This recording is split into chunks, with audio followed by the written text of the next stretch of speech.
handle the truth. The Denise Simon Experience. The Truth Matrix. Vetting, exposing, drilling down to the truth. Rolling Thunder, this is Hitman. Seat over. Hitman, this is Rolling Thunder. Seat out. The Denise Simon Experience. Exposing politics, lies, demagoguery, spin, fraud. Grid to suppress. Mike Charlie, 4 tree 5, 9er 2 1. Grid to mark. Mike Charlie, 4 7 tree 9er 8 9er out. Promoting individual situational awareness. Question, probe, notice, ask why. Mark smoke on the deck. 2 rounds HEPT. Gas TOT 5-3.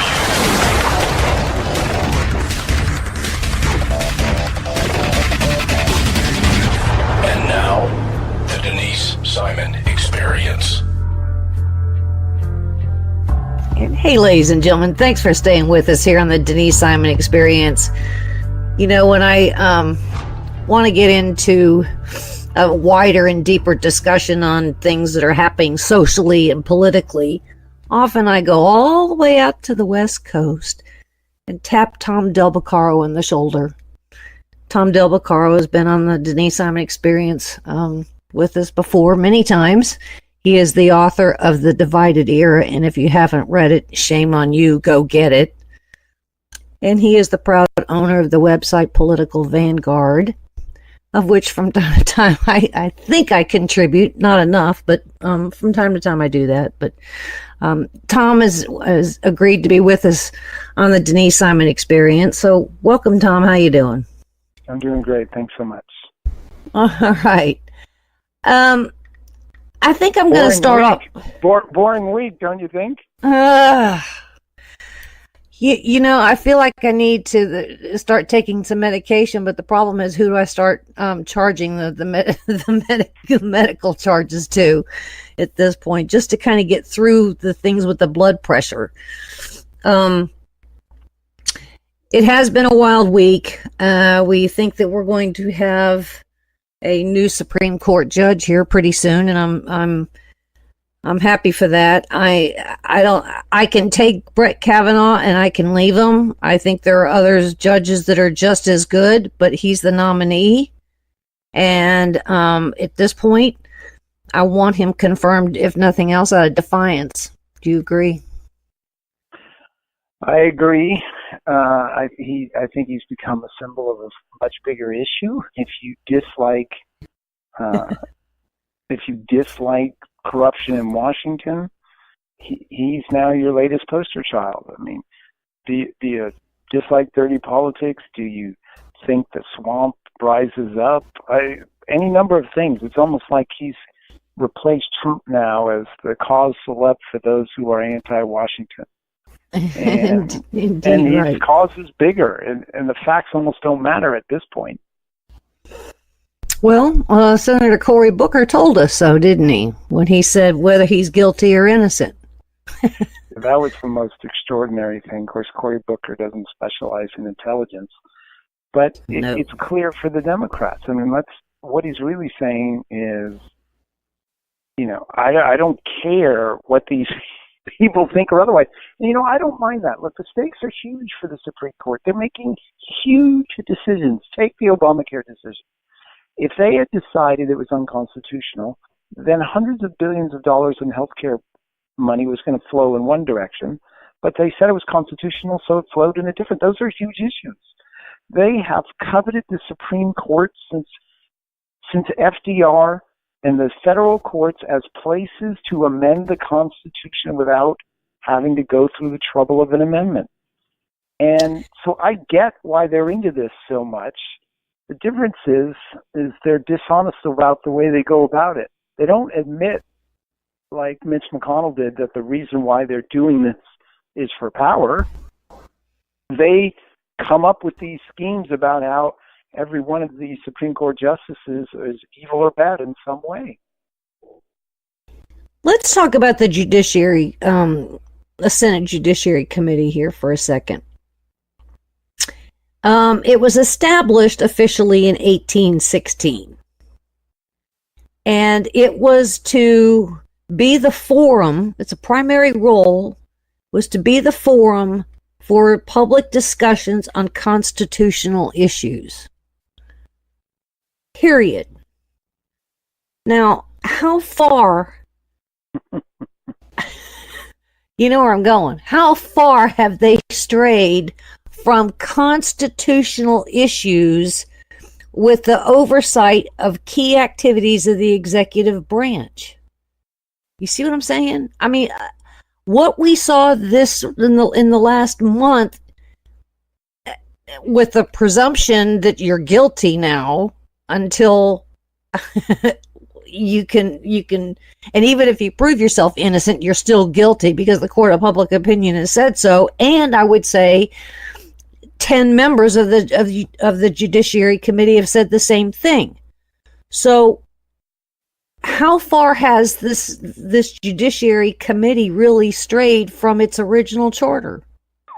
Well, if you take the historical maxim that power tends to centralize and look at the court system as a whole, of course, the Constitution doesn't say the Supreme Court has the right to overturn the legislation and claim it to be unconstitutional. And the Supreme Court took that on with Marbury versus Madison and have been growing it ever since. The Judiciary Committee was given light powers, as you say, and now it has been doing the same thing, which is it grabs power and never wants to give it up and is pushing and becoming more and more powerful. So none of this should surprise us. This is what government does. It centralizes.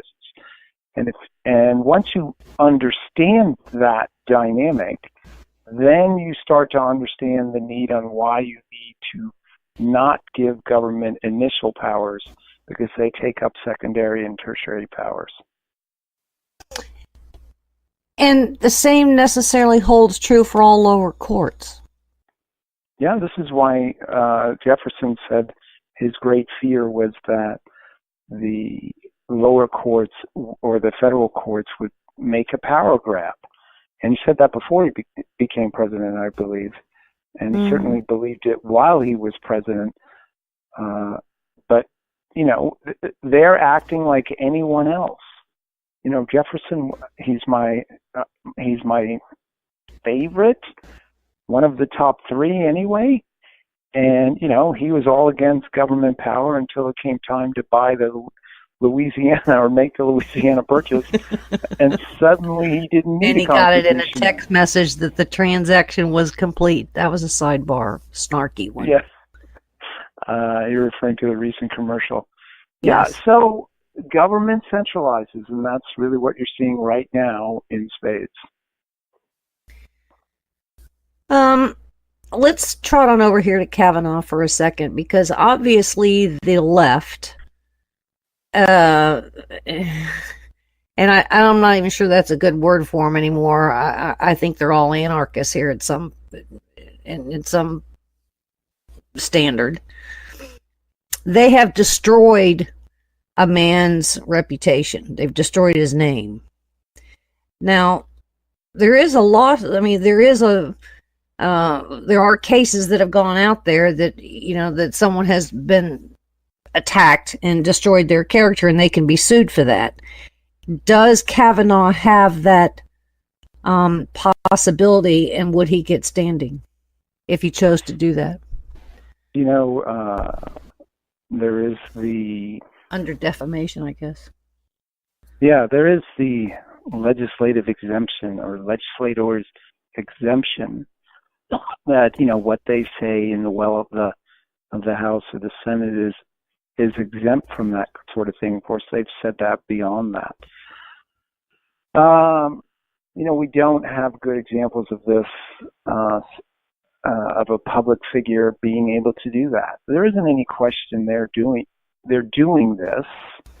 They're going to claim they have the right to rely on her. And of course, Kavanaugh's never going to push the issue because he's going to wind up on the court and he's not going to take any next steps. So this is one of those things, when we talk to your friend Don, and he brings up the fact that, well, that's got to be against the law. And unfortunately, it's not against the law unless and until someone goes after it and tries to make a case, and then the court accepts it. The law is only what's enforced, not what's on the book. And so what we did, because we had official testimony from both Kavanaugh and Dr. Ford, and then we had a supplemental FBI review investigation of 10 witnesses. We're still not in a court legal setting. Is that what I'm hearing from you? Yes. They still get away with, the issue of whether, under the heightened scrutiny of whether they knew who to believe. But in the broader sense, again, this is not about, for the Democrats, this is not about the truth. This is about trying to delay things past the election with the assumption that they could win the the Senate. And if they could, then they could, in earnest, block anyone except for a very liberal judge. And if Trump never nominated anyone, then they think they win the presidency, and then they win. This is the new strategy, and it's been around. Harry Reid greeted the newly elected President Bush by blocking, I think the number was 28 federal justices, until he got what he wanted, which was other appointments. And then you had, of course, Mitch McConnell refusing for an entire year to have hearings on Merrick Garland, saying we're not going to do this during an election year. That was pretty brass knuckles politics, but at least they were open about the way they were doing it. The difference this time around is that the Democrats are basically lying.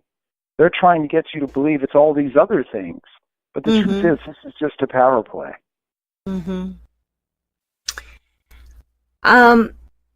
Is there a silver lining with what we have just endured? Because I think in some cases there is a silver lining in all of this. And that being that we now will understand the depth and the width of the tactics and the people, the connective tissue between some Senate operatives and media and lawyers and money and protests and organizations. And so I think we have seen a colossal uptick in their tactics. Not to say that that's the end of them, because I don't believe that they are, but we now understand, I think, a little bit better their battle plan. Is that a silver lining? Perhaps. On Facebook a couple of days ago, I said, when it comes in civility and politics, the ceiling quickly becomes the floor. I saw that. So it could well be that this is in earnest now what they're going to do each time. And I think the next time, especially, if Trump's president and something happens to any of the 4 liberal justices, then you're going to see a battle royale that dwarfs what you're seeing now, because it really would move the Supreme Court. This selection does make a more conservative court. If to replace one of the 4 would make it significantly more, and so that will be a huge, huge fight. And yes, we've had fights before, and they peaked with Bork, and they peaked with Clarence Thomas, and they were replacements for more liberal judges. And yes, this is a replacement for a more liberal judge. And that's where you get these big flashes.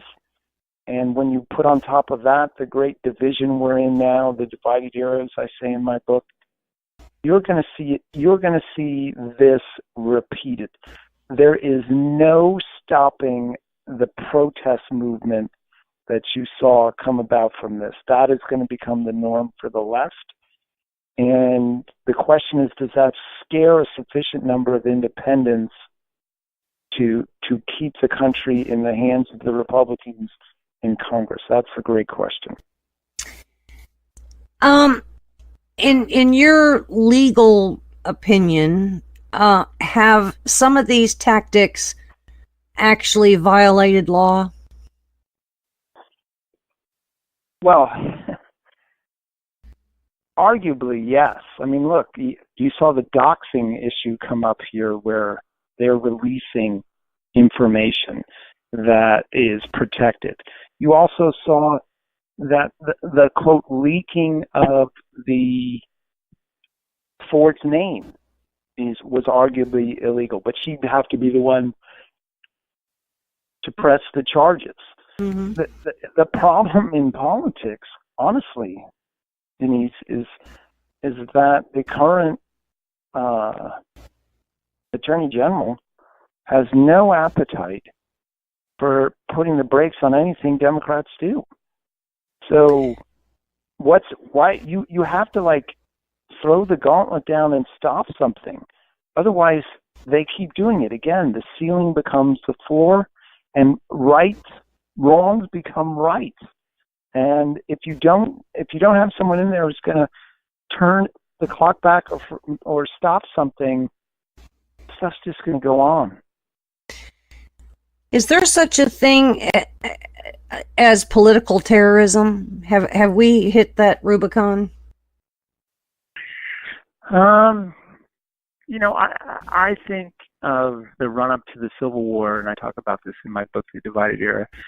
I mean, there was poisoned fruit and food sent to Lincoln. Lots of it. He kept a significant drawer of the death threats. So we haven't reached that point, although Ricin was sent to the White House this past week. We haven't reached fully that point. On the other hand, if you look at the past administration, the Obama administration's, how shall we say, fostering of riots or racial tensions, we came pretty close to it. If you look at the way the administration is using, or the past administration used the FBI and the DOJ, weaponizing them, it's pretty bad, to be sure. But we've seen worse, actually. With some of what is happening, I'm almost, and again, I may be using some hyperbole here, but I'm also really seeing stalking. If you are going into a restaurant with your family, you get chased out, which has happened many times now. Is that not stalking? No, I agree with you. This sort of flash mob mentality is going over the line. But unless Ted Cruz presses charges, then nothing's going to happen. Now look, give credit to Senator Grassley for referring false charges for prosecution. That's an important step forward, because that certainly needs to be done in this case. But that's few and far between.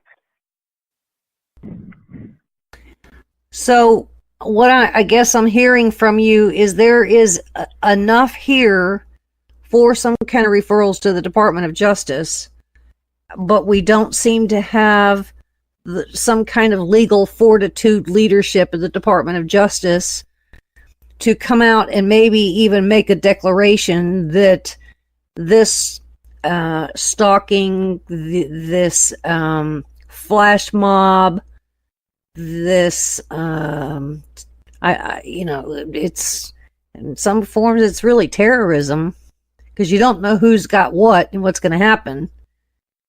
Unless I think he needs to make an official statement, doesn't he?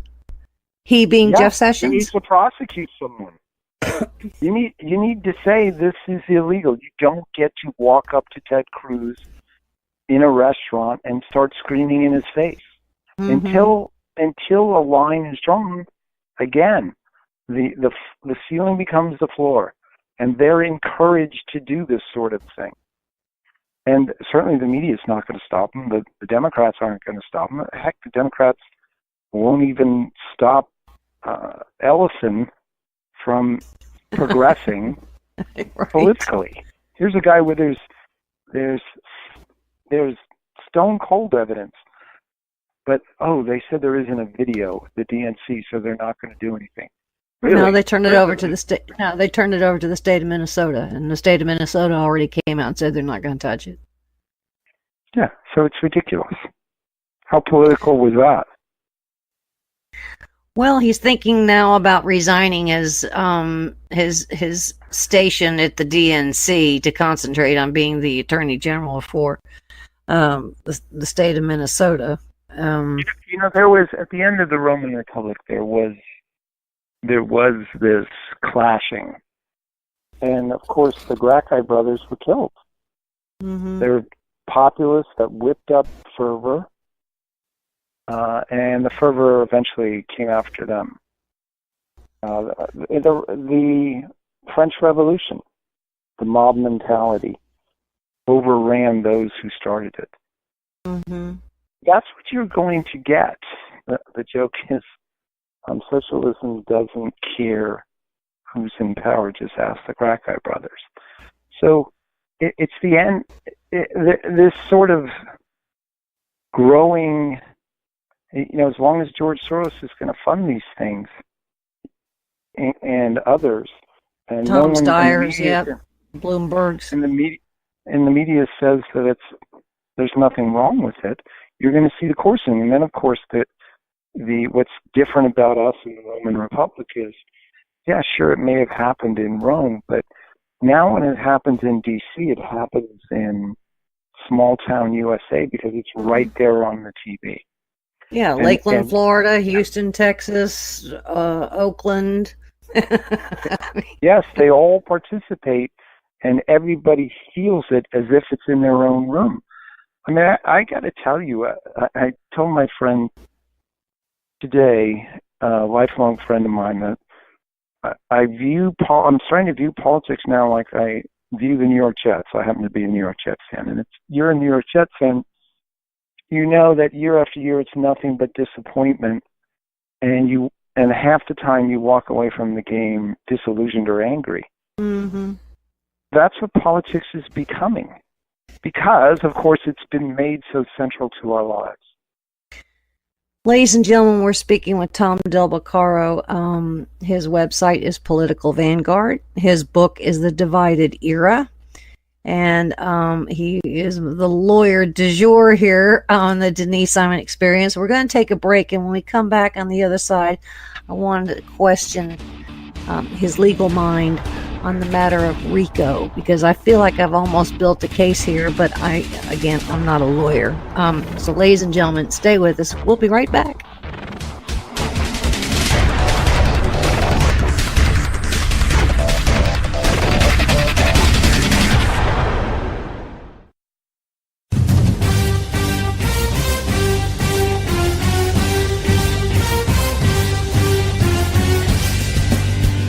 About to join Don Newen, co-host of Cowboy Logic Radio, and Denise Simon, host of the Denise Simon Experience, for a weekly situation report, or SITREP.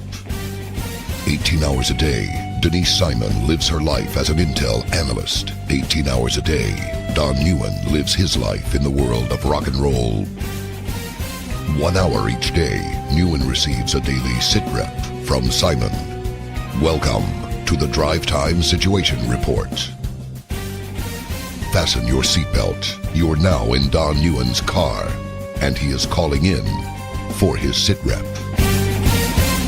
Check the Talk America Radio schedules for showtimes at talkamericaradio.us. Let me talk to you, black people. When you vote for blacks and put them in office under the banner of the Democrat Party, please explain to me what black people get as a result. This was not a nap that we have been taking. We are in a coma. You know what the interesting thing about pensions is? That's today's money given to people who ain't doing nothing for you today. Get off that black Democrat tit that they've been sucking on. Your country is being stolen from you, and the promise is being stolen from your children, and they're telling you it's all right while the rest of the world is trying to lap us. Well, why are we doing so poorly? 2 words: teachers' unions. Are you kidding me?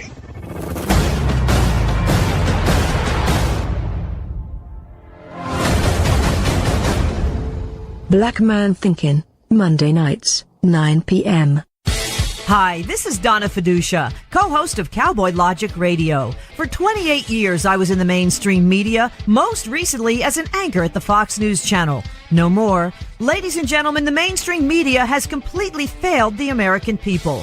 Radio networks like Talk America Radio will not fail you. Radio shows like Cowboy Logic Radio will not fail you. Check out the entire roster of over 60 weekly radio shows by visiting talkamericaradio.us. That's talkamericaradio.us.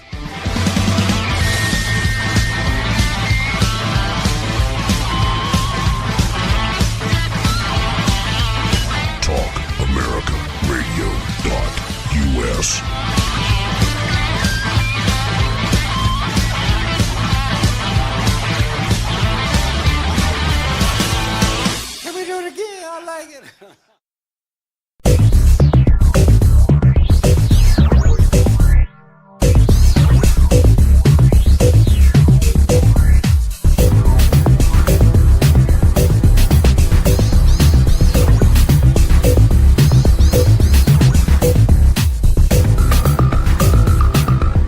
Thanks for staying with us, ladies and gentlemen, the Denise Simon Experience. We're having a fascinating, little deeper conversation on the federal politics, social chaos with Tom Del Beccaro, who is a lawyer. He's out in California. Don't fault him for that one. He runs a stellar website, Political Vanguard, and he's got a fabulous book, The Divided Era, and if you haven't read it, shame on you, go get it. You can find it at Amazon. And thanks, Tom, for staying with us here on the Denise Simon Experience. Before we went to break, I was teasing about RICO, which has the word conspiracy in it. I almost believe that from the genesis of where we were with the FISA warrant, with Perkins Coie, Mark Elias, Sussman, Clinton, McCabe, Comey, Bruce and Nellie Orr, Peter Strzok and Lisa Page, that has morphed into where we are with the Kavanaugh thing. I think, I'm not trying to conflate all of these, but I think we're seeing some possibilities of some common operatives in the background. Lots of money that is flowing, lots of false accusations, not only by those in government, but those in media, that are part of all of this strategy, this plot.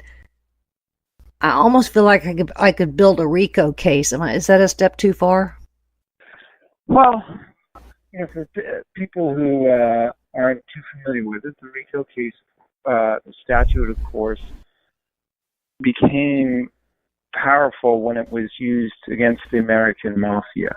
And there's two main segments to it. One is, there has to be an enumerated RICO crime, of which murder was one, and bookmaking, but also obstruction of justice.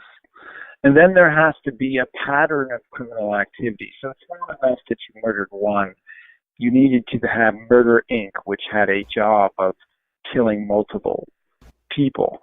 So in the context of a RICO statute, could you find that there were federal employees that had a cabal that committed a series of crimes in furtherance of an overall conspiracy?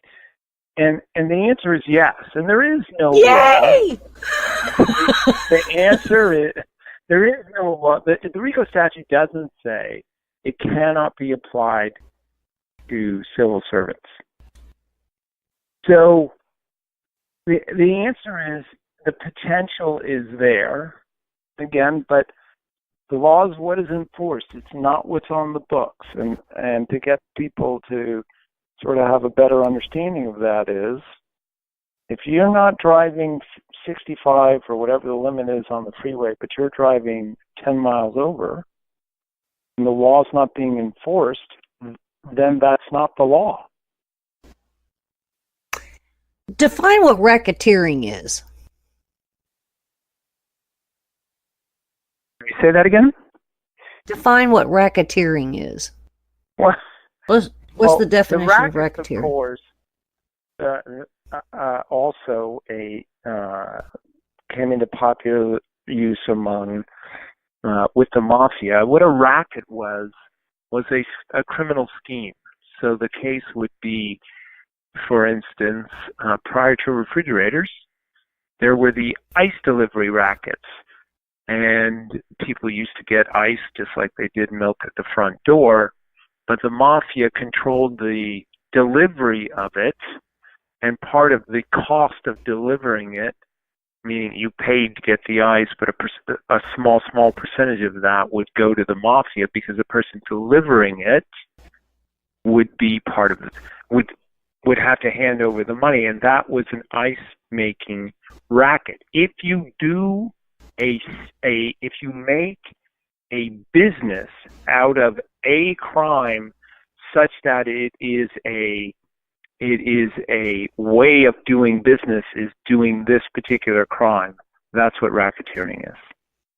And so the Fusion GPS / dossier would not be the delivery of a product? Because it only happened once, it would well, not... It didn't happen just once, because it happened... I mean, the production of it. Well, that particular dossier was one, but Fusion GPS delivered other dossiers on other people. I think the umbrella you need to look for is the obstruction of justice, meaning there was a coordinated effort at obstruction of justice among these group of people, and it was all in furtherance of a particular scheme, and that would be where you would find your success, if at all. Again, you would have to find an attorney general willing to go out on a limb and buck Washington. And last I checked, they don't specialize in that. RICO is an acronym. We discussed the racketeer word. What about influenced? You see where I'm going with this? I want you to go prosecute this case for me, and I'm trying to force you to build it with me. I think if there is a continuing, if there is a criminal enterprise where their goal is to obstruct justice, and they employ means. Remember, they didn't go after the mafia for a racket. They said they had a series of rackets that was part of a greater enterprise. There was a series of legal violations that was part of a greater enterprise. So then you would have to show that the Andrew McCabe's in the world undertook a series of acts as part of a greater enterprise, and those series of acts in and of themselves were crimes. And the crime you would have to look at includes obstruction of justice because that's an enumerated RICO crime. So when we go, I mean, one of the more, there's a handful of fairly famous RICO cases. One was Michael Milken, his pro-life activists. You see where I'm kind of going? I mean, it wasn't just about the Cosa Nostra, the Gambinos, or Lucchese families. There were others that were out there. Even the Catholic Church and the sex abuse cases. Aren't those RICOs? Well, it has to be an enumerated crime, and I'm not sure that the Catholic Church applies in that regard. The RICO statute, I don't think, I'm not an expert in RICO, although obviously I know a bit. In your spare time, can you go be a specialist in it, please? No, I think. But unfortunately, I don't think you're ever going to see movement in this because, again, they can't even prosecute Andrew McCabe. Well, and that's kind of where I'm going. Not only would I think we can probably, break down the words like organized crime. I mean, we automatically think of mafia, but, I think there's other injections or inferences that we could put in organized crime, especially with these law firms like Perkins Coie. But then again, if we start ringing these bells, would we ever get the attention at anybody over at Main Justice that would, come out, Jeff Sessions, and put those warnings out there, or would he be laughed off the stage? Well, I'll tell you this. Jeff Sessions is not going to be the Attorney General on December 1st. Okay. Somebody else is going to be Attorney General. And that's the only hope you have. But is there a statute of limitations to RICO, by the way? There are to the crimes involved. Okay. So you can't take a murder from 20 years ago and relate it to a series of murders. Murder's not a good example, but it would have to be within the statute of limitations. And so when you say that a law is only a law if it's prosecuted, in the case of Dr. Christina Ford, we're beginning to see here, I think, the makings of perjury. At least I've seen so. Have I gone too far? No, she did perjure herself, or she has a staggeringly ineffective memory, which would disqualify any of her claims. So either, but when was the last time you saw someone had gone before Congress and in a major political battle and got criminal prosecution for it? Well, I mean, when she came out and said, "Is this Brett Kavanaugh?" and she said 100%. That was not a memory lapse, the way that she delivered her answer, correct? Correct. I think it's possible because, she came about this through repressed memory discovery, which is a controversial method meant to induce recollections, and the process of doing that creates memories with a high degree of inaccuracy. Because most people don't know this, but if you have a memory of your childhood dog, every time you think of it, in fact, your brain produces more chemicals and proteins related to that memory, and the memory can change somewhat. The act of repressed memory has the risk of bringing memories together, quote, memories together that aren't even were never real, but associating two events together and for what seems like a single memory. And that could be what happened here. She may have known Brett Kavanaugh. She may have seen Brett Kavanaugh. She may have had something for Brett Kavanaugh in her mind, and something else happened to her, and through this repressed memory thing, they got crossed. Could you say that she perjured herself for saying that?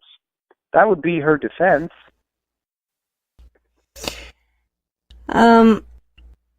She admitted to having PTSD.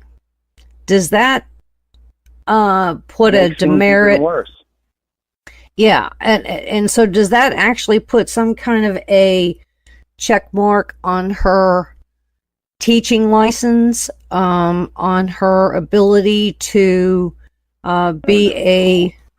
We extol the weak and rip up the proud and the strong.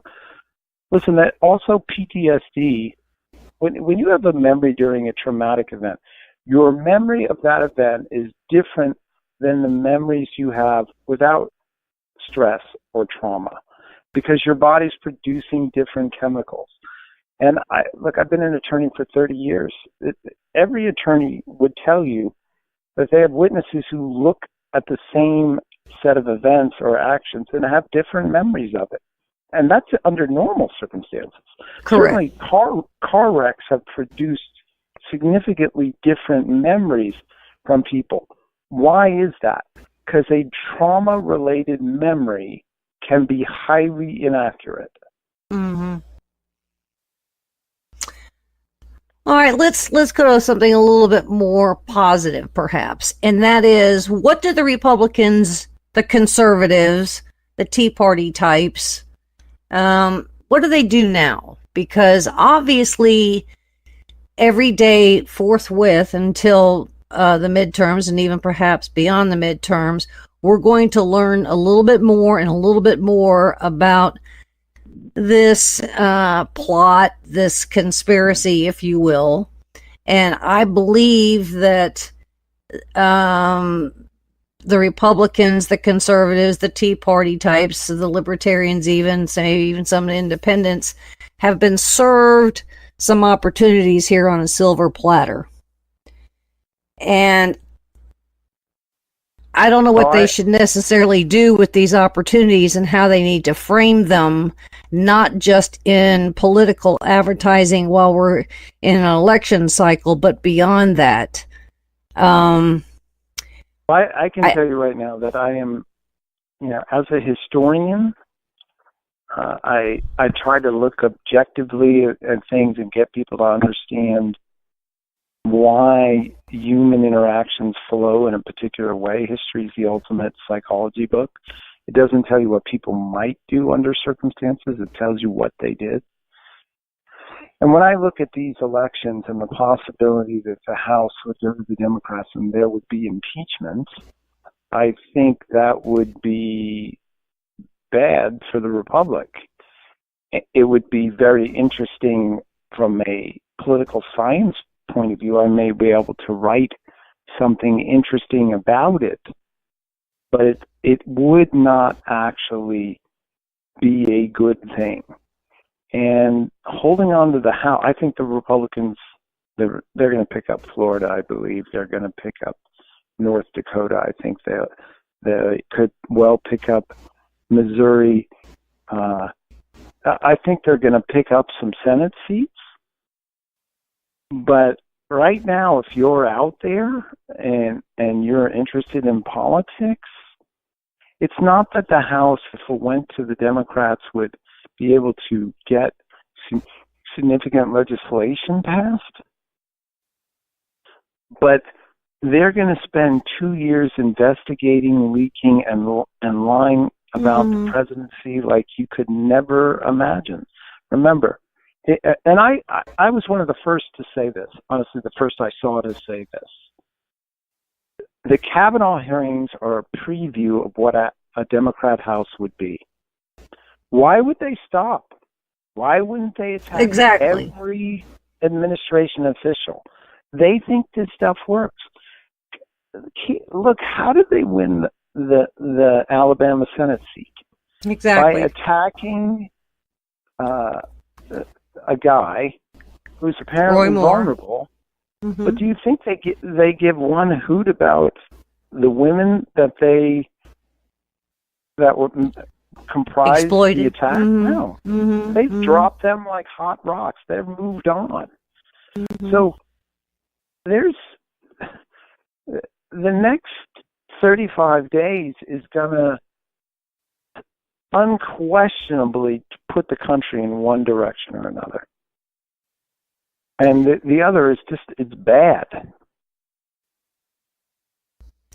Well, and that's the reason I think at some point here, not only do the Republican politicians need to be plotting their own countermeasures, but we little people out here do too.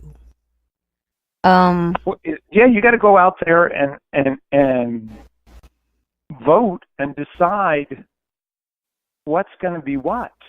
And also, one very significant aspect of all this that concerns me relates to people understanding that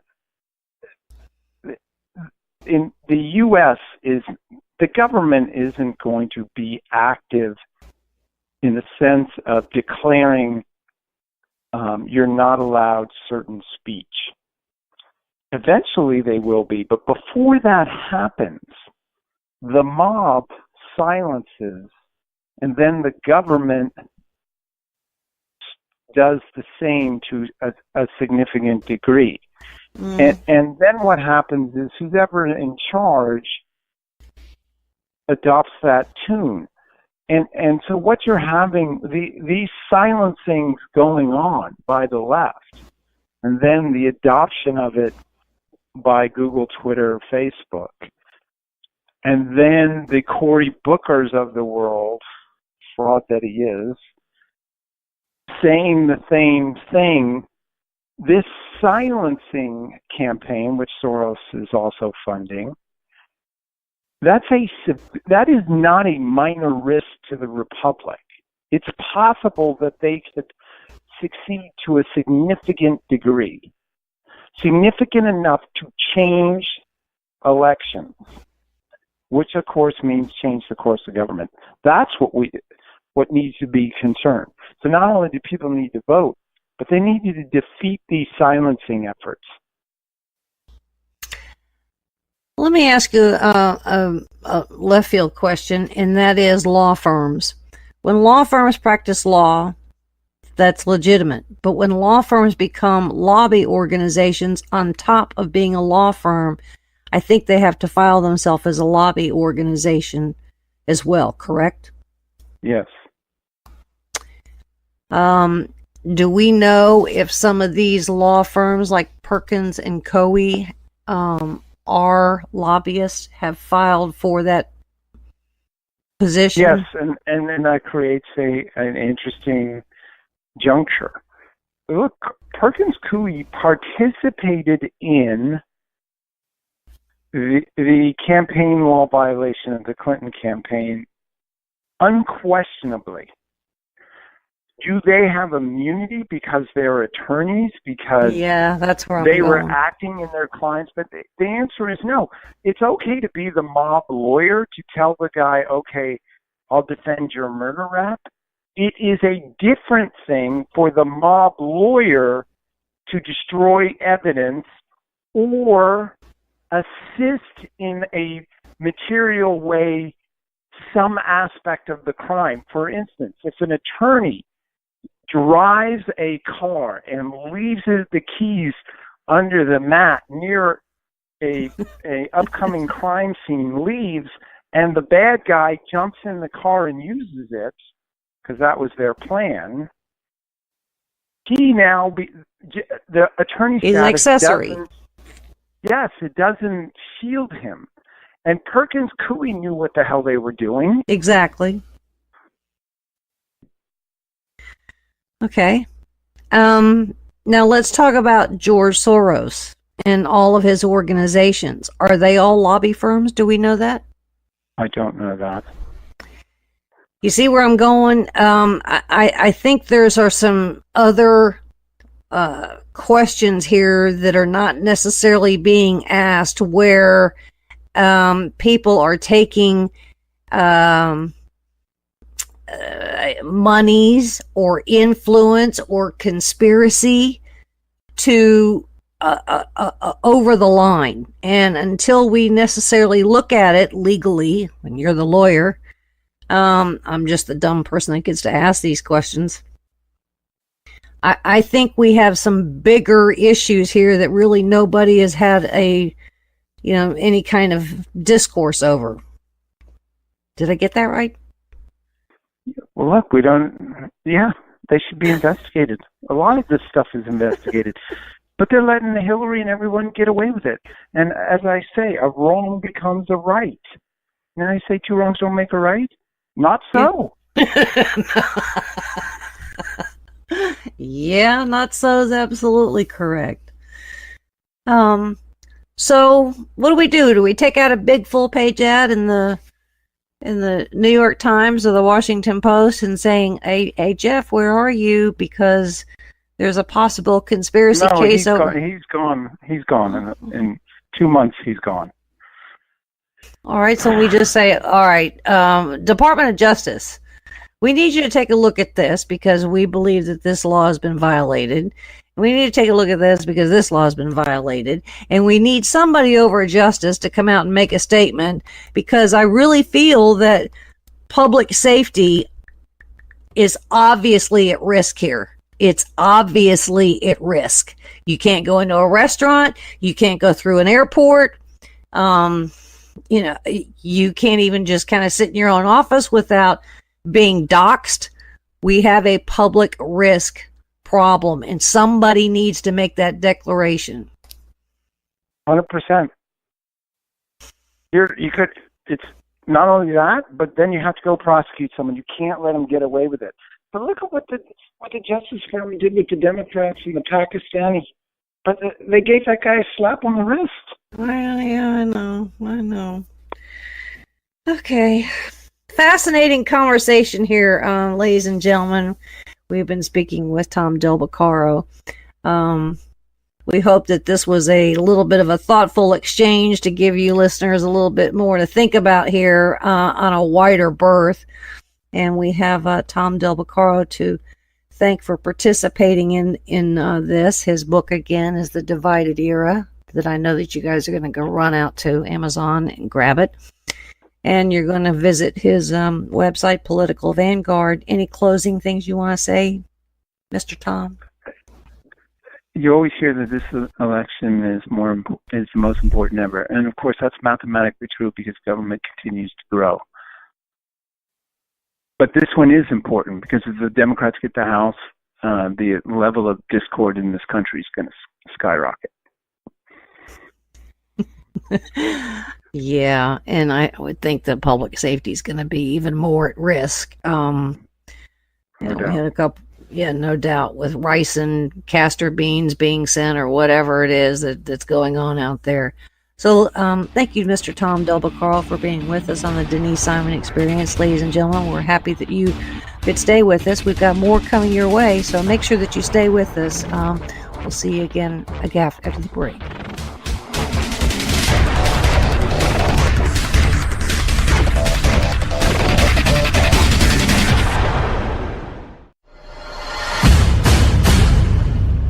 You can't handle the truth! The Denise Simon Experience. The Truth Matrix. Vetting, exposing, drilling down to the truth. Rolling Thunder, this is Hitman. Seat over. Hitman, this is Rolling Thunder. Seat out. The Denise Simon Experience. Exposing politics, lies, demagoguery, spin, fraud. Grid to suppress, Mike Charlie, 4 tree 5, 9er 2-1. Grid to mark, Mike Charlie, 4-7 tree 9er, 8-9er, out. Promoting individual situational awareness. Question, probe, notice, ask why. Mark smoke on the deck, 2 rounds HEPT, gas TOP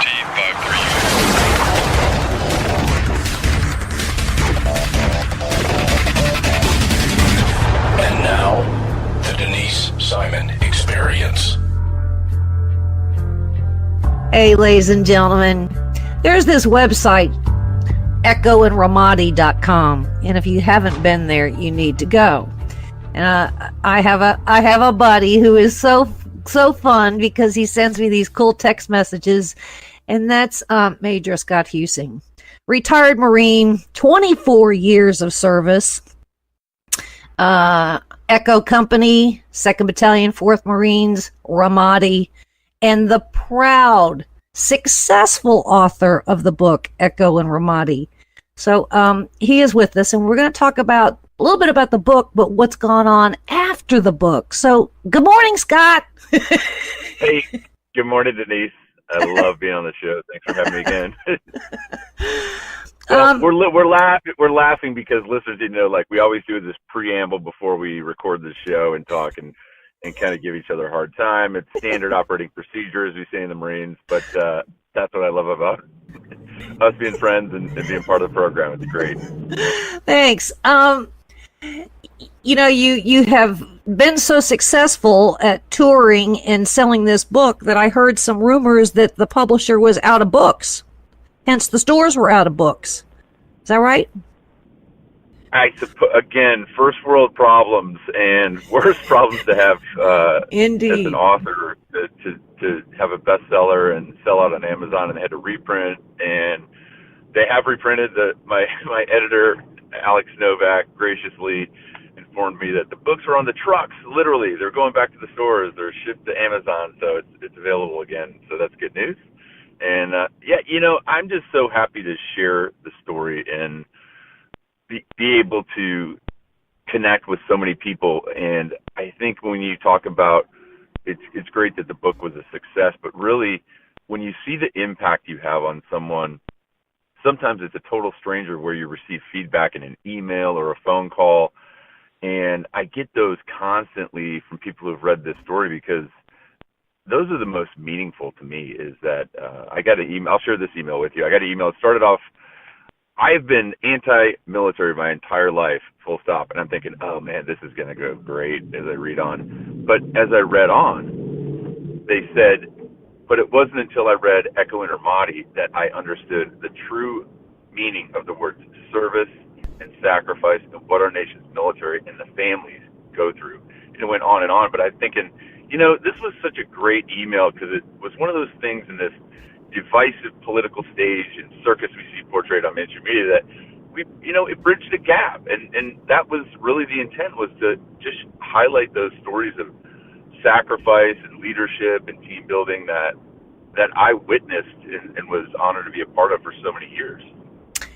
Well, in that email, that person turned themselves around, and they did it at their own will, and you weren't really any kind of necessarily an influence in that, except that you were the vehicle by which the book was read. And I'm thinking to myself, Scott Huesing, okay, maybe Scott needs to write volume 2, because I'm seeing in the text messages and the pictures and the things that you're posting that you have as many stories post-publishing as you did pre-publishing, almost. Is that right? Yeah, absolutely. I was speaking to one of my good friends in Tennessee yesterday, and she mentioned the same thing. She said, I hope you're writing these stories down of yes, all these and capturing those things, because when I was at Fleet Week in San Francisco, I spoke to a couple hundred sailors and Marines and families of transitioning veterans. And really, I was talking to them about that impact that you make and the impact that everyone has on me.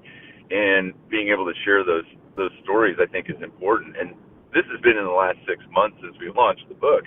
And I can only imagine those people that share their stories and really have the capacity to share those stories. And not everybody does. I'm not saying everybody has to go write a book and build their life on 300 pages, but it's so gratifying to get that feedback and make an impact, because all those people are impacting me. And you're right, I should be gathering that up and I guess eventually shaping it into some sort of work. Well, your path is crossing the paths of others that I don't think that you expected that would happen after the book was launched. I mean, you get to have some discussions with some pretty incredible people out there, and you're hearing even their stories, such that all of these things need to be memorialized, not because we want to memorialize, war and conflict, but the stories are actually more than that. They're relationships, they're connectivity, and there's valor and there's bravery that can translate into everyday life.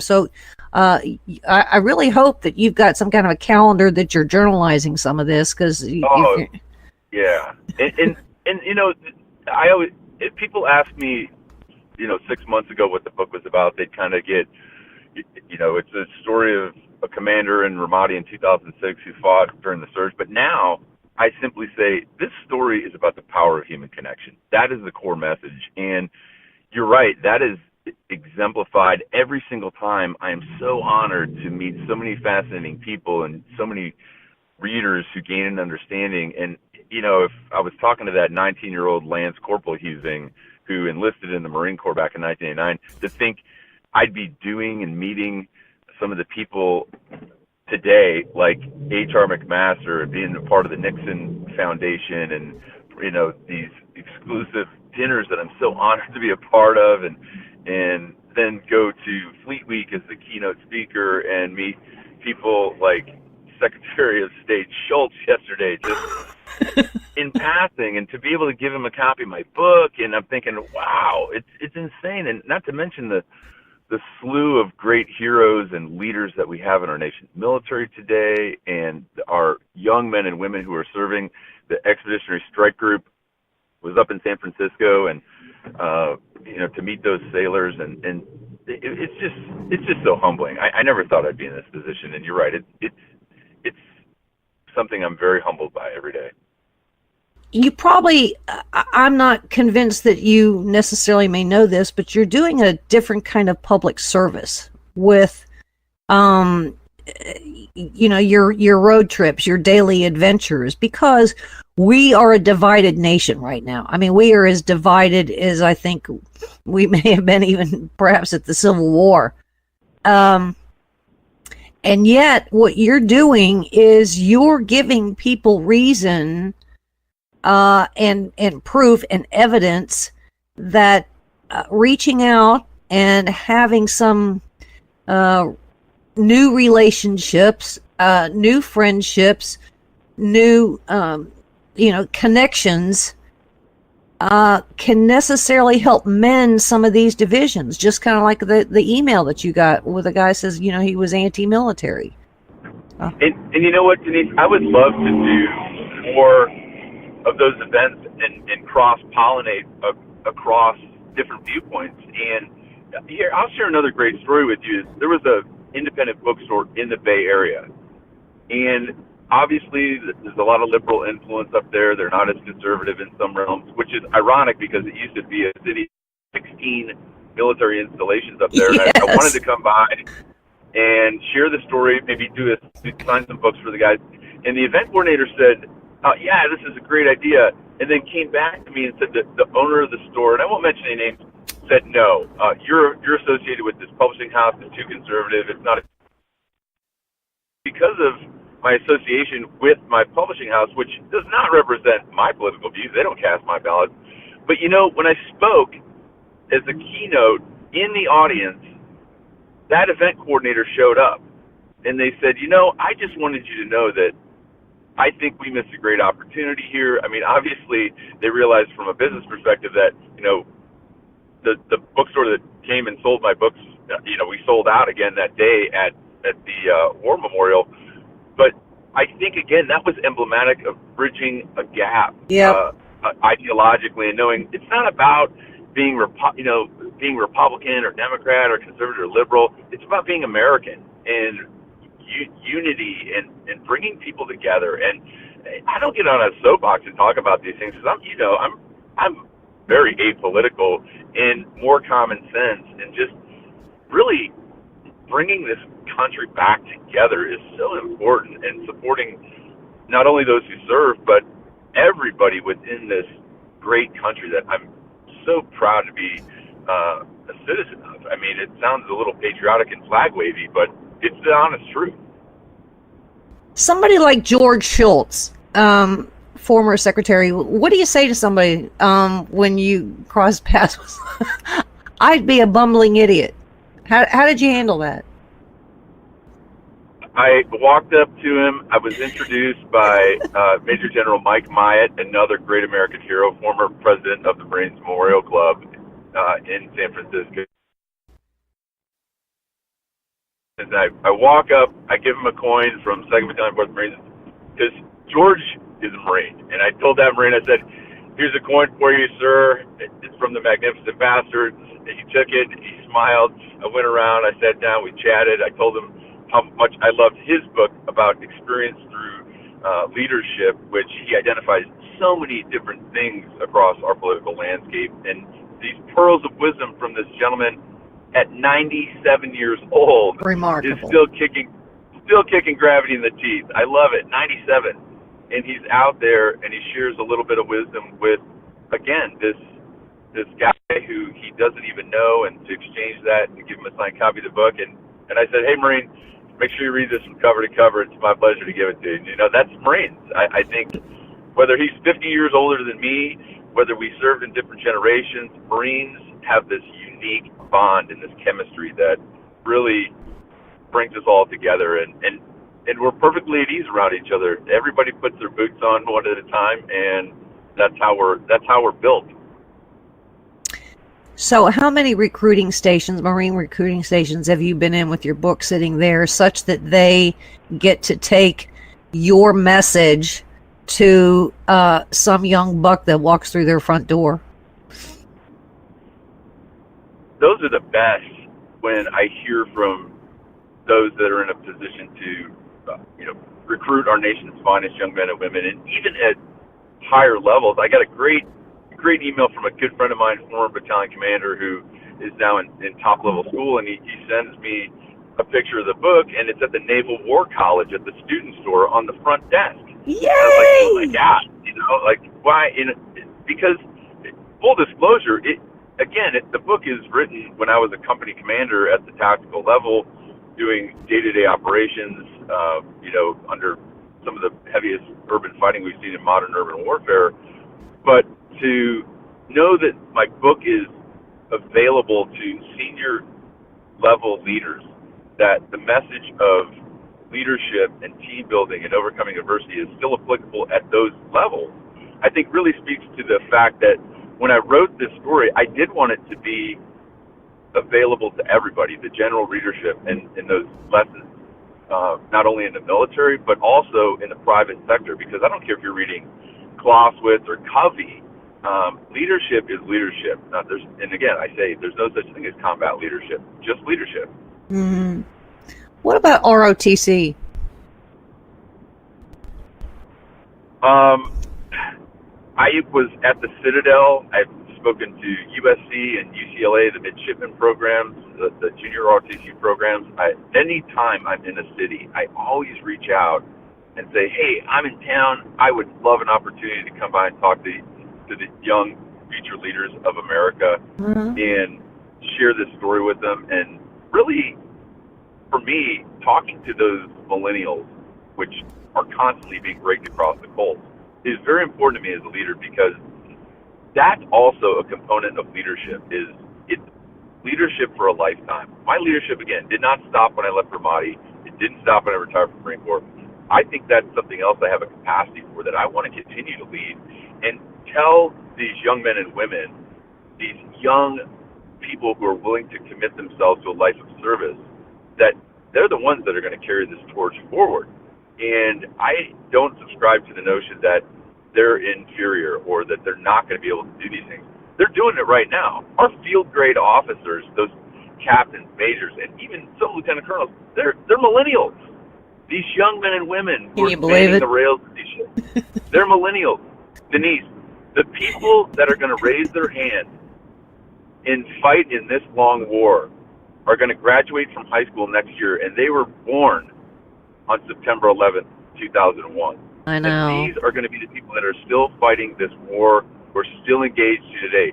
The same war that we have never figured a strategy out in the true definition of what victory is. Not winning or losing, but what victory is. What we're going to gain from this as a nation, having been embedded in this region for so long. And people ask me a question, Scott, do you ever see a day you'll wake up and we won't be in the Middle East or in Iraq or Afghanistan? And now my answer is, I hope not. I hope not. I hope we stay there. I hope we build bases, not as occupiers, not as empire builders, but building bases and being great students of our history again, like we did in the European theater, in the Pacific theater. And sometimes it takes 20, 30, 40, 50 years to really establish that regional stability. And we're not doing that. We've failed at that. So we're going to continue to push troops through these regions without any significant gains until we're able to really affect governmental change. And the military is not the instrument that does that. Our political, economic, and industrial leaders are the ones. Yeah, they're the ones that are really going to make that change, in my opinion. Well, that's kind of interesting.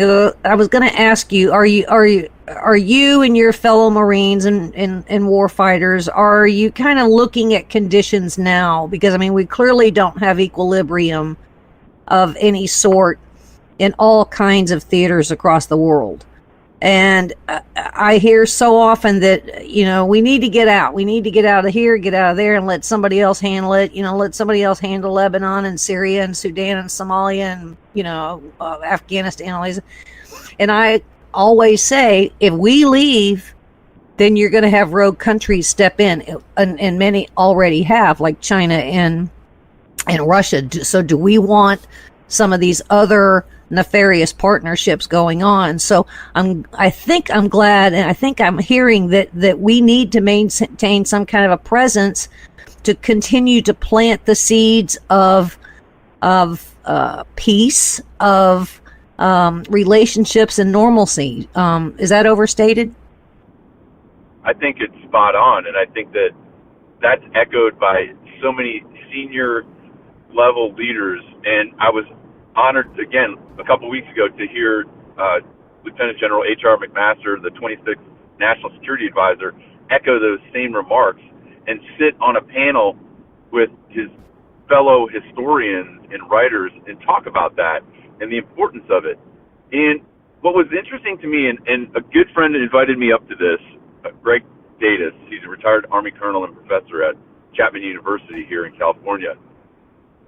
90% of the discussion was about fighting and blood and physical loss on the battlefield in this long war. And at the end of the panel, you'll find this interesting, at least I did, when asked the question, what is the biggest threat to our national security today? Every single panel member said, cyber attack. Yes. And that struck me as interesting because 90% of the destruction said blood, death, this kinetic, steel on steel fight that we traditionally see in that sense. But the real threat, the real fear was cyber attack. So to say, is the loss of a platoon of Marines in Afghanistan greater than a network, our financial network, our tactical systems network being attacked by a Cambridge or MIT-trained 26-year-old female sitting in a high-rise drinking chai tea? Because make no mistake about it, it's not the fat kid playing video games that lives in his mom's basement that's hacking our systems, that's attacking our network. We are at war, and if we say we're only at war, meaning we've got people on the ground in places like Afghanistan and Iraq, if our systems are constantly being attacked, are we not at war? That was Correct. The question I asked to Greg, and he said, you're absolutely right. And I think that's an interesting paradigm shift in the way we think militarily, the way we think societally, that we are at war in this new generation, this new era of cyber warfare. It's happening. I don't think, and I echo that, no pun intended, well, maybe so, that we can't seem to get some kind of a doctrine on cyber, and it is a battlefield, as is space is a battlefield, which is, I think, all part of hybrid warfare. And the monies that we're throwing at cyber, I think, is exponentially higher than if you add it up, inside government and outside government, that aids government is high as the funding to the Pentagon. That might be a little overstated, but if you add it into the losses that corporations and governments are having as a result of cyber, it's a very terrifying condition, and nobody wants to talk about cyber because it's just not as sexy or doesn't have the sizzle that a real steel on steel, as you say, battlefield does. Correct? Absolutely. You talk about numbers and percentages of appropriation and allocation of funds and resources to fight a problem, and you struck something very important when you said doctrine. We don't have the doctrine to address this type of threat. Even in the conventional battle we fight on the ground, we're using the best doctrine 1980 had to offer. We haven't really adapted our military doctrine at the tactical, operational, strategic levels to really address that problem.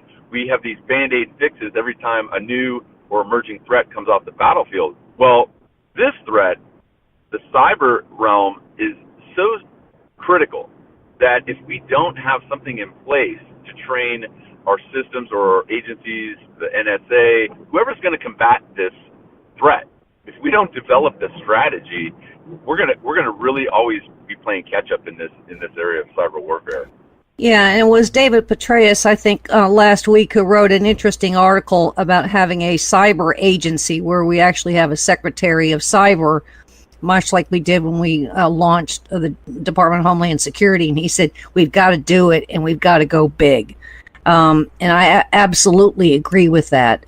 Until there's some real honesty on what cyber is costing us at the hands of rogue nations, we're never going to fully understand it. Ladies and gentlemen, echoandramadi.com. Scott Huesing. The book is Echo and Ramadi. If you haven't read it, you've cheated yourself. Thanks, Scott, for being with us, and thanks for all you do, and keep up. Well, it's great to be on the show, and always great talking to you. Thanks for having me on. I look forward to seeing you again next time I get down to Florida. Yay! All right, thanks. More coming at you, ladies and gentlemen. Stay with us.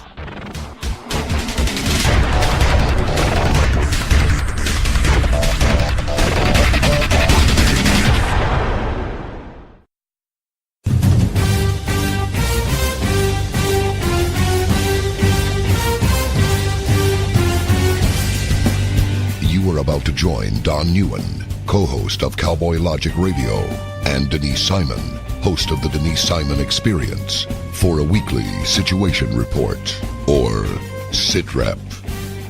18 hours a day, Denise Simon lives her life as an intel analyst. 18 hours a day, Don Newen lives his life in the world of rock and roll. 1 hour each day, Newen receives a daily SITREP from Simon. Welcome to the Drive Time Situation Report. Fasten your seatbelt. You're now in Don Newen's car, and he is calling in for his SITREP. Check the Talk America Radio schedules for showtimes at talkamericaradio.us. Let me talk to you, black people. When you vote for blacks and put them in office under the banner of the Democrat Party, please explain to me what black people get as a result. This was not a nap that we have been taking. We are in a coma. You know what the interesting thing about pensions is? That's today's money given to people who ain't doing nothing for you today. Get off that black Democrat tit that they've been sucking on. Your country is being stolen from you, and the promise is being stolen from your children, and they're telling you it's all right while the rest of the world is trying to lap us. Well, why are we doing so poorly? 2 words: teachers' unions. Are you kidding me?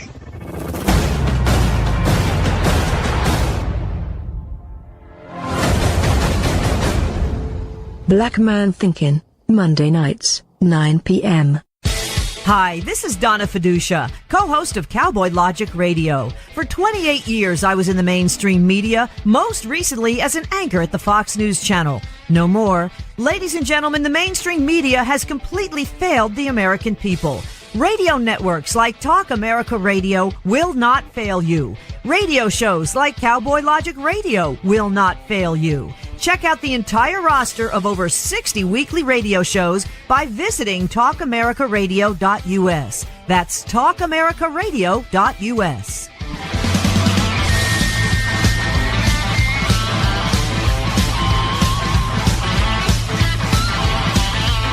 talkamericaradio.us.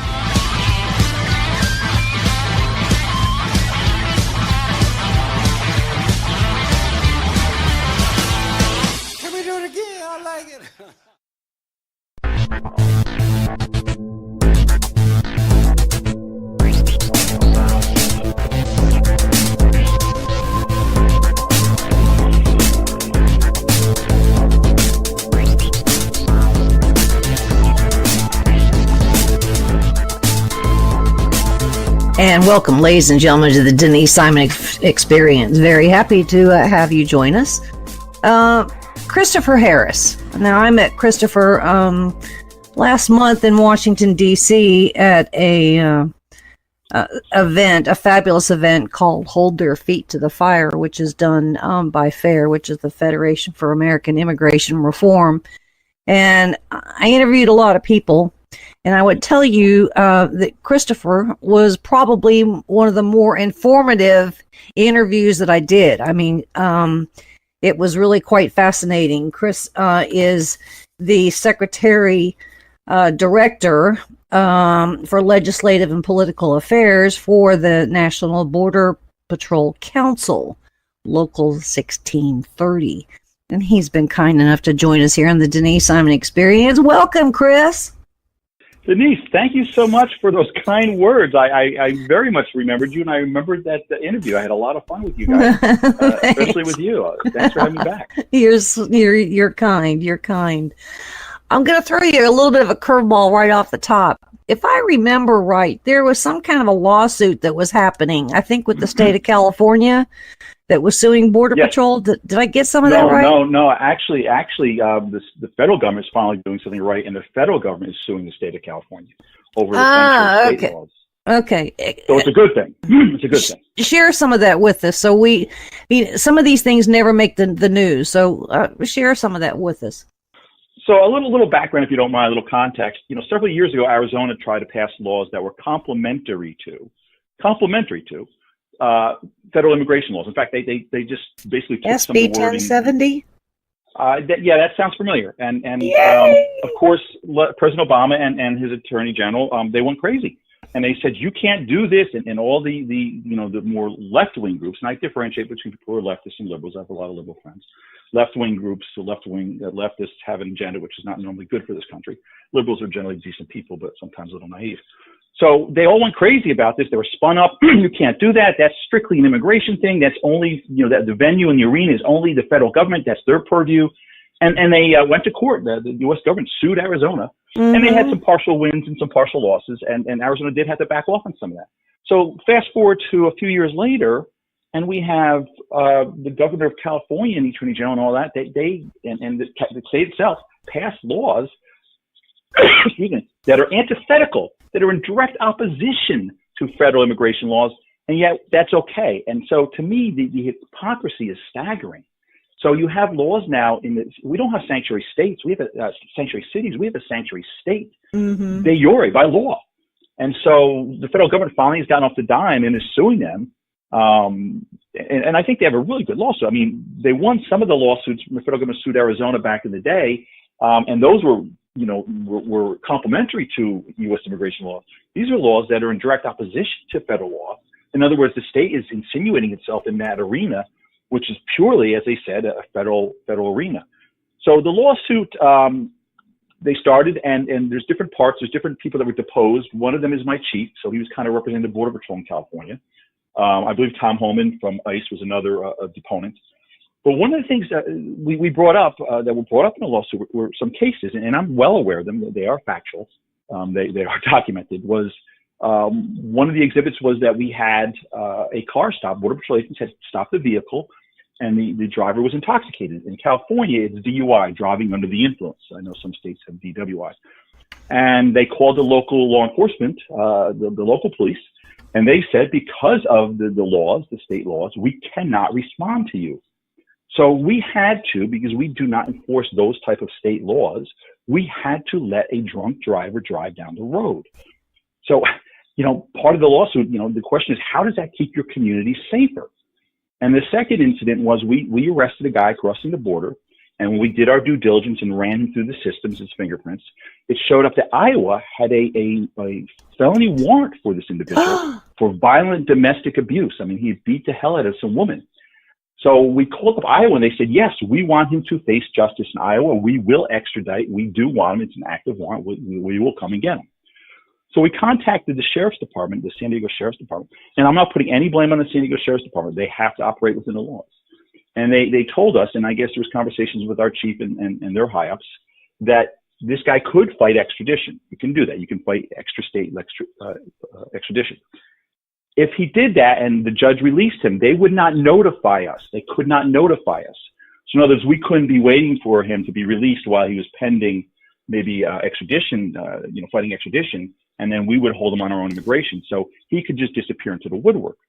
So our chief had to make a tough decision. I think he made the right one. He said, basically, my main job is removing these people from this country that are here illegally. So I am not going to give them into the state of Iowa. I am going to remove him.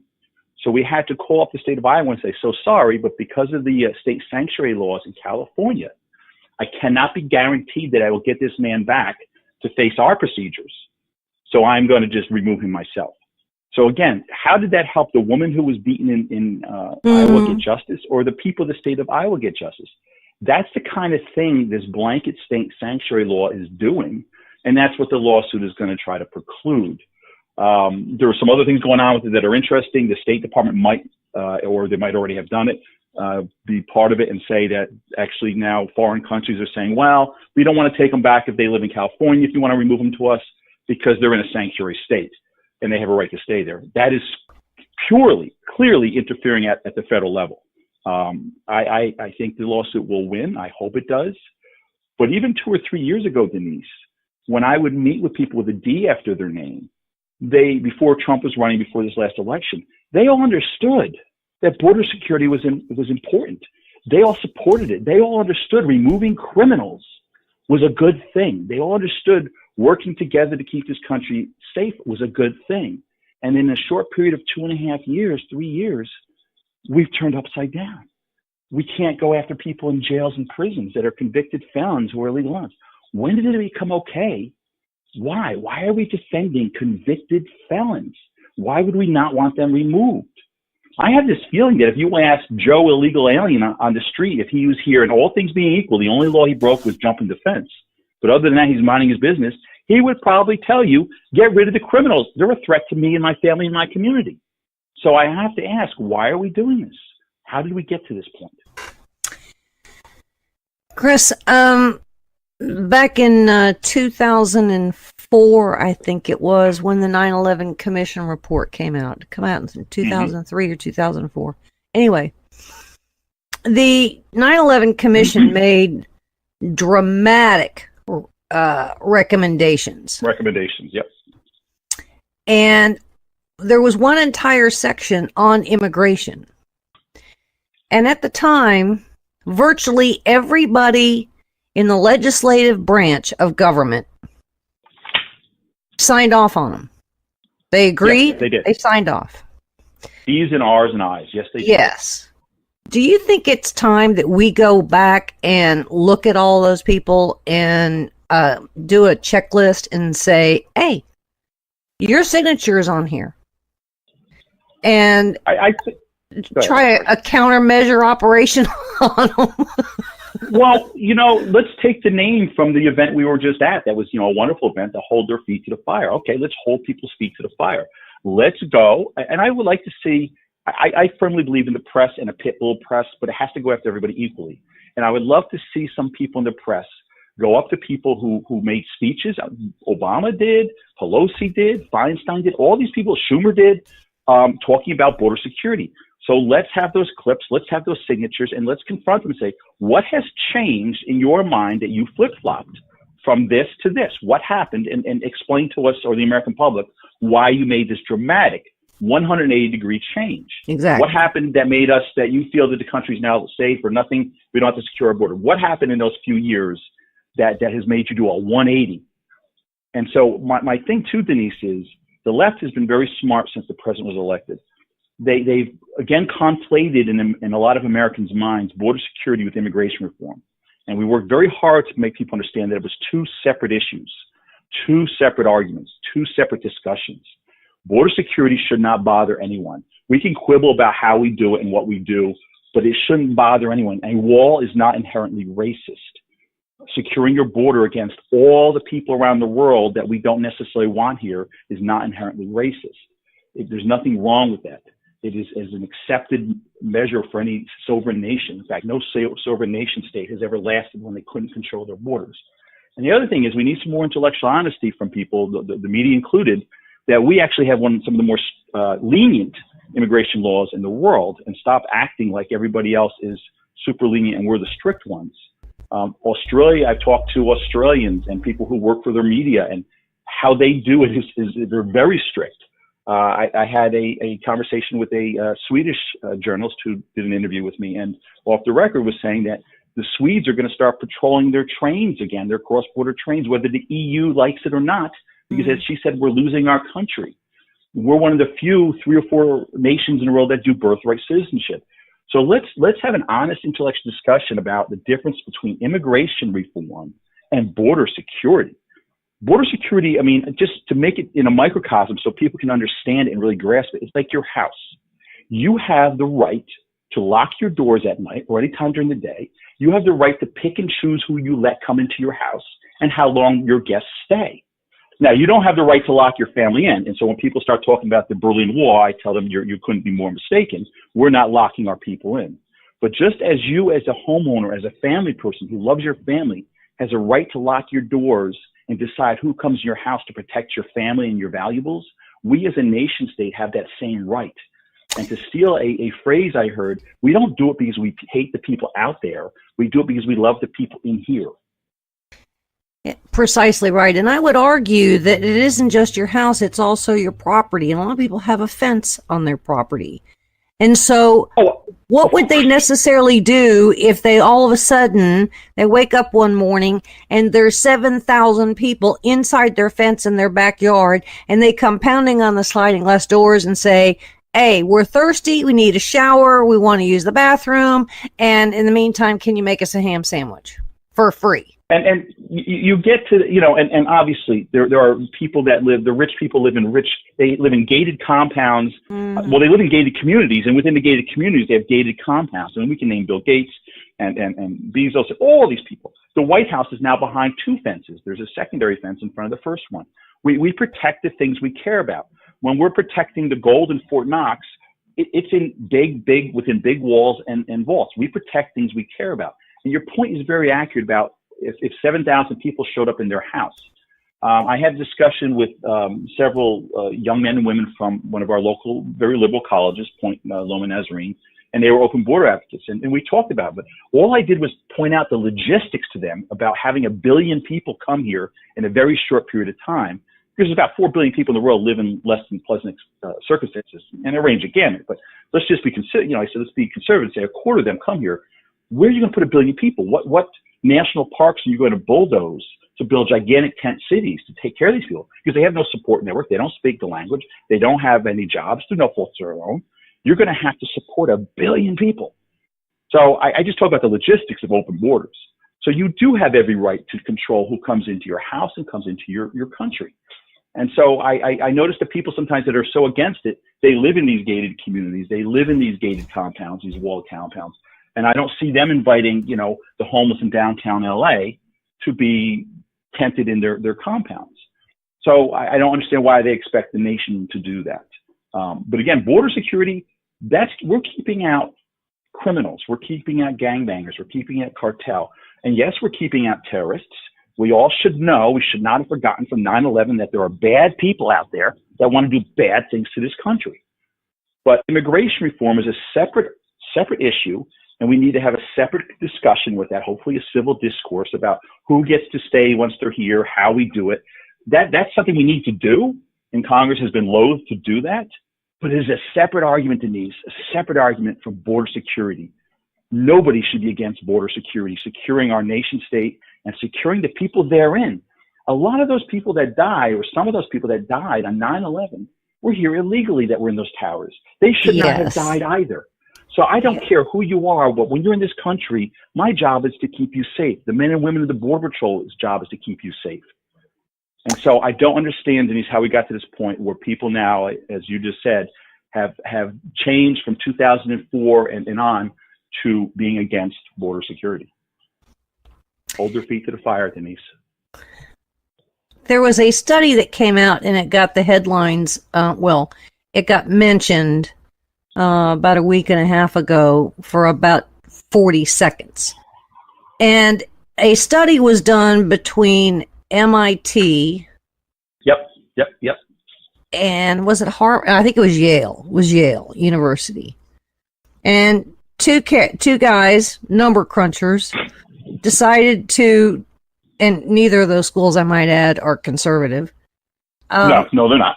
And these two guys used a lot of mathematical equations, documents, graphs, charts, numbers, reports, all these other kinds of things. And, we've been hearing the number that we've got 11 million illegals here in the United States. And their report said, no. We have at least 22 million, and they estimate it could go as high as, I think, 29 million. Now, Christopher, and for the sake of my listening audience, 29 million people, 22 million people, 11 million people is an invasion. What say you? So I want to give you a little background. So far their stuff has been peer reviewed and nobody's found any problems with it. That 11 million number came from a Pew research thing several years ago, at least 7 or 8 years ago. And they gave a broad range back then, 7 or 8 years ago, or a little longer, of between 11 million and 18 million. So the left side and some of the media immediately latched onto the lowest number, the 11 million. And then they have acted like that number has not changed, has been static for the last 8 or 9 years, which is just, foolish ridiculous on the face of it. So even 8 or 9 years ago, Pew, and I think it was their Hispanic research part of it, but either way, said the high end might be 18 million. Now, the U.S. Border Patrol, people who work with U.S. Border Patrol, especially for a long length of time, will tell you the number. For the last few years, we've actually been saying, and I put this number out there, probably closer to 30 million when you count visa overstays and everything else. 10%. Probably close to 30 million. We're looking at 10% of the population. Yes, you're looking at 10% of the population. Now, I remember growing up, Denise, when I could go from a city environment to the country environment in a matter of 15, 20 minutes. Most people knew what nature was like. We're moving to a society now because we're bulldozing everything. We're putting houses everywhere with these giant megalopolises, if I pronounced that right, or I just made up my own new word, that spread out for 100 miles. And then they start bleeding into the next major city, and it's just one giant suburb, and it's becoming that way here in Southern Cal, from San Diego going on up to LA. So we're coming to a country where very quickly kids won't know what nature is. They'll never have seen it except for maybe a little teeny park in their city.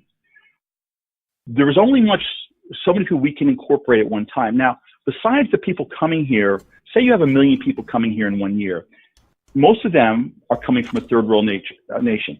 And I'm not casting any aspersions. You could be coming from Ireland when it was a third world country, and it's the same thing. When you come from a third world country, you tend to have a lot of children. And there's some reasons for that. They take care of you in your old age. Kids die. They work the fields. It's just, there was no contraceptive. That's just what the nature of third world countries is. They normally have a very high birth rate. So it doesn't start slowing down to the second or third generation.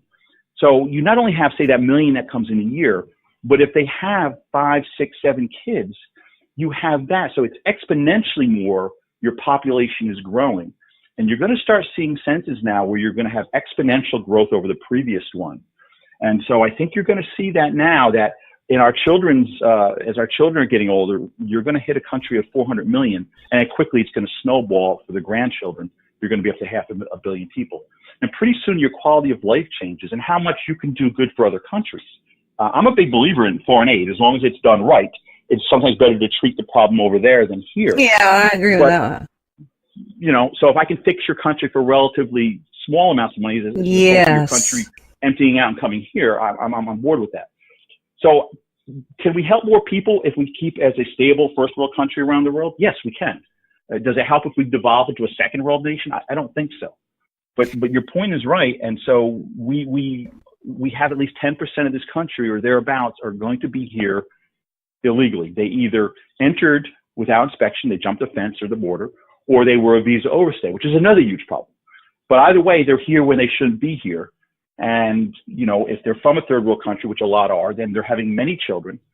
And it's putting a strain on all of our support networks that we have for people. You know, that's why people are upset that veterans can't get the care they want, or certain homeless can't, because of the vast numbers of people now that are on some type of assistance. And I don't want to hear that you can't get assistance if you're here illegally. One, it depends on the state. Two, if you have kids that are born here, they get assistance, which means you're getting assistance.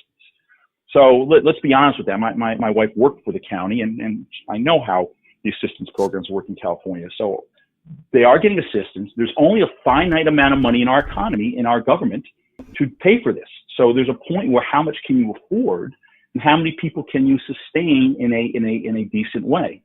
So yes, the number is probably close to 30 million. If you want to use 22 million, fine. But I would suggest it certainly isn't 11. 30 million. It certainly isn't 11. But you know, to kind of validate the model that we were just, or the argument we were just having here, or the discussion, not argument, is all you have to do is look at Syria. And I would argue that there are more Syrians not in Syria anymore than are in Syria. And there are. Make that argument. Yep. And there are two countries that are bearing the burden of the plight in Syria, and that is Jordan and that is Turkey. Jordan and Turkey can't afford all of those refugees, migrants, and asylees. They can't afford it. So what's happened? Because you mentioned finite amount of money. What has happened? Those two countries can't afford them in all these tent cities and whatnot. So you've got all these other countries that are making financial contributions to two countries and the United Nations, including the United States, making contributions for and it's under the guise of humanitarian monies or aid to help Turkey and help Jordan pay for all of these people, healthcare, housing, food, medicine, education, blah, blah, blah, blah, blah.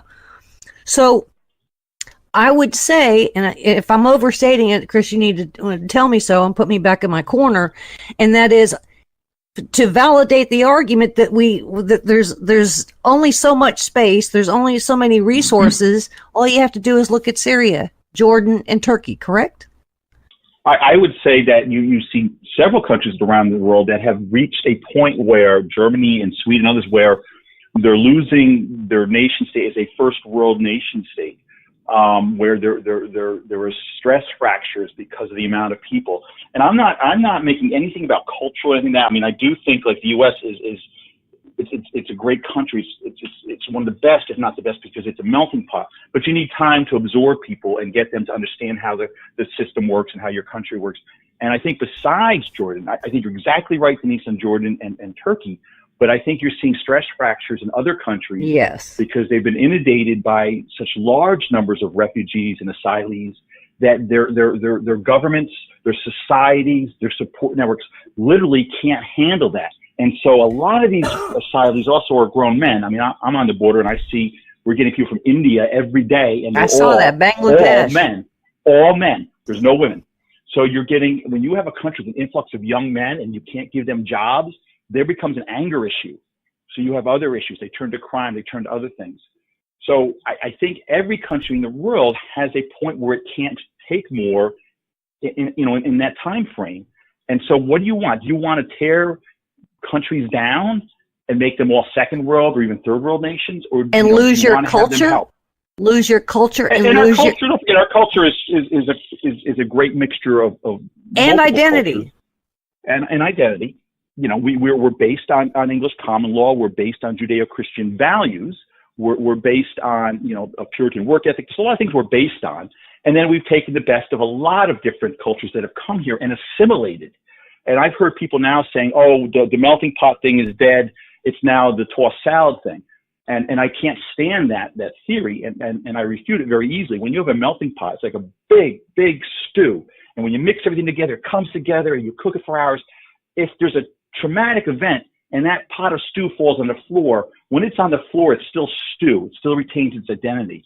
With the tossed salad analogy that I'm hearing from leftists, if that tossed salad falls on the floor, it breaks into its component parts, just like Yugoslavia did. So I want us to be able to retain that identity of the melting pot and American culture. And I don't want to see our country, I don't want to see any country, but I don't want to see specifically my country, our country, fracture, because we've been overloaded with stressors from far too many people coming here illegally. So I think we need to have an honest discussion amongst ourselves. How much can we handle, and what are you willing to give up then if you want like open borders? I mean, I had this discussion with those young kids, and after I went through a point by point, to their credit, they said, because I said I make no moral judgments about your open border argument, I just want to talk about logistics. And to their credit, after I went through the whole, you know, my whole little thing, they said, wow, we never thought about that. We'll have to think about that. And I said, yeah. So I think there's people that want to do harm to our country that are far left, that have their own agenda, which is not good for this country. I think with a lot of liberals in general, they are good people. I go to a lot of liberal events. I talk to liberal groups. I'm liberal on some issues. But I think that they get spun up by the left. And I think a lot of them are very well-meaning people, but some of their ideas don't flesh out in the real world. You know, how do we support? Yes, in a kumbaya world, we could take everybody in and give them a job. But how do we take 7 billion people or 2 billion people or whatever into the U.S. and give them jobs? It's just not physically possible. Ladies and gentlemen, big, huge round of applause for Chris Harris, the Secretary, Director, and Legislative and Political Affairs for the National Border Patrol Council. Excellent Local talking points. Yeah. Local 1613. That's in a smaller print on your business card, by the way. Yeah. Okay. Thank you, Denise. Thank you, and there's more coming your way, ladies and gentlemen. But thanks for being with us.